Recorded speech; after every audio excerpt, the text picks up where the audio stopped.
ඔබට යෝජනාවක් කරනවා කිසිම ස්වාමින් වහන්සේ නමක් පුද්ගලිකව අල්ලගන්න එපා. මේ ස්වාමින් වහන්සේගෙන්ම තමයි බණ අහන්නේ. මේ ස්වාමින් වහන්සේ දේශනා කරන ධර්මය යහන්නේ. ඒ අනුවයි ජීවිතය හදාගන්නේ කියලා කවමදාවත් ස්වාමින් වහන්සේලා පුද්ගලිකව සරණ යන්න එපා. හරිද? එහෙම වුණොතින් පොඩි හරි එහා මෙහා වීමක් වුණා කියන්නේ. දැන් හිතන්න මේ කාලේ වෙන දේවල් එක්ක දැන් ඔන්න අද ඔය ඇත්ත බණ අහලා යනවා අනේ හොඳයි මේ බණ ටික නම් වටිනවා ජීවිතයට එකතු කරගන්න දෙයක් තියෙනවා එහෙම කියලා හිතලා ඔබ නැගිටලා යනවා. හිතන්න අපි පෘථග්ජනයි නේ.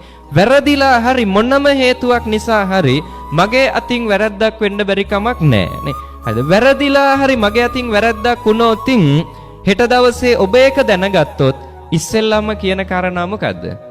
අර හාමුදුරුවන්ගෙන් බණ ඇහුවට වැඩිය හොඳයි නිකන් හිටියනම් නේ. ඒ හාමුදුරුව වගේම තමයි බණත්. ඒ බණ නම් පිළිපදලා වැඩක් නෑ. හිතනවද නැද්ද? හිතනවානේ. මගේ අතින් මොන වැරද්ද කවද කොහොම වුණත් මතක තියාගන්න මේ ධර්මයේ වරදිනවද? ධර්මයේ වරදින්නේ නෑනේ. ධර්මය සදාකාලිකවම සත්‍යයි නේ. ඒ නිසා ඔබ එකතු කරගන්න ඕනේ ධර්මය මිසක පුද්ගලිකව අපිව නෙවෙයි නේ.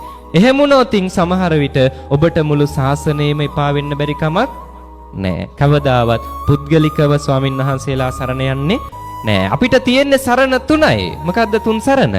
බුද්ධං සරණං ගච්ඡාමි නේ. ධම්මං සරණං ගච්ඡාමි. සංඝං සරණං ගච්ඡාමි නේ.